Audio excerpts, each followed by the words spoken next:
हर हर महादेव मित्रों, कैसे हैं आप। मैं रणधीर मिश्रा आप सभी का स्वागत करता हूं सोशल इंफ्रा प्रॉपर्टी एडवाइजर में। दोस्तों, आज हम सभी अपने वास्तु सलाहकार श्रृंखला के पहले वीडियो में चर्चा करेंगे कि अपने भवन निर्माण के लिए हमें कैसे भूमि का चयन करना चाहिए। जी हाँ दोस्तों, भवन निर्माण से पूर्व भूमि का चयन करना अत्यंत महत्वपूर्ण होता है। देखिए, बात करें भूमि चयन में क्या देखना चाहिए, तो सबसे पहली चीज़ है हमें देखना चाहिए कि हमारी भूमि का जो ढलान है, जिधर से अगर भूमि पे जल गिरता है किस दिशा से निकलेगा, यह देखना अत्यंत महत्वपूर्ण हो जाता है।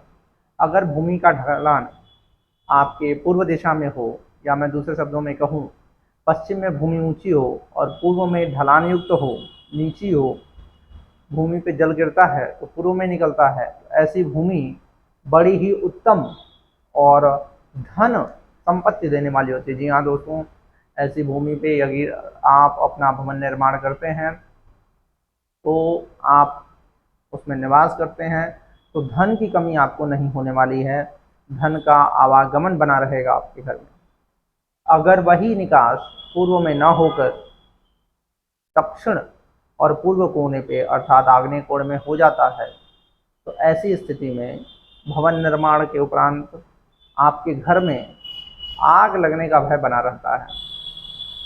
जी हाँ मित्रों, इसी के साथ अगर मैं बात करूं, हमारे दक्षिण दिशा में यदि ढलान युक्त भूमि हो और उत्तर दिशा में ऊंची उठी हुई भूमि हो, तो ऐसी अवस्था में जो गृह का स्वामी है अर्थात जो मुखिया है, उसके असमय मृत्यु होने का खतरा बना रहता है। जी हाँ दोस्तों, वह कभी भी दुर्घटना के कारण या बड़ी बीमारी के कारण रोग युक्त होकर मृत्यु को प्राप्त हो सकता है। अतः दक्षिण मुख में दबी हुई भूमि का चयन कतई न करें। जी हाँ दोस्तों, अगर अब हम आगे बढ़ें, हम बात करें हमारे नैऋत्य कोण की, अर्थात दक्षिण और पश्चिम के कोने पर जो दिशा होती है नैऋत्य कोण, उसकी बात करें तो अगर उस दिशा में भूमि दबी हुई है अथवा जल का बहाव उस दिशा में है, ऐसी अवस्था में यह भूमि आपके धन का नाश करने वाली होगी। जी हाँ मित्रों, इस दिशा में अगर आप भवन निर्माण कराते हैं और इस दिशा में भूमि दबी हुई है तो बिना कारण आपका धन नष्ट होगा। अगर कोई किसी को उधार देते हैं तो वापस नहीं आएगा, कोई कार्य शुरू करते हैं तो कार्य पूर्ण नहीं होगा, धन उसमें फंस जाएगा। आप की वृद्धि होनी चाहिए थी, आपका प्रमोशन होने वाला था, वो रुक जाएगा अथवा किसी कारण से डिमोशन हो जाएगा। तो जो भी धन के आगमन के स्रोत हैं वो प्रतिपल होते हुए बंद होते चले जाएंगे अथवा कम होते चले जाएंगे। तो नैऋत्य कोण में दबी हुई भूमि से बचें। और अगर ऐसी भूमि का चयन करना ही पड़ रहा है या ऐसी भूमि आपको पसंद आ रही है, तो एक उचित वास्तु सलाहकार से मिलकर उसका उपाय अवश्य कराएं। बात करें हमारे पश्चिम दिशा में जो भूमि दबी हुई हो, तो ऐसी भूमि आपको अपयश देने वाली होती है। जी हाँ मित्रों, अगर पूर्व में भूमि उठी हुई है और पश्चिम में दबी हुई है तो यह भूमि कहीं ना कहीं आपको कलंक का भागी बनाएगी। कुछ ऐसे दोषारोपण होंगे आप पर जिनका कारण आप हों अथवा ना हो, लेकिन दोष आप पे लगेगा। साथ ही साथ आपके पुत्र का स्वास्थ्य निरंतर बिगड़ा रहेगा, कभी कुछ न कुछ हानि उसको होती रहेगी।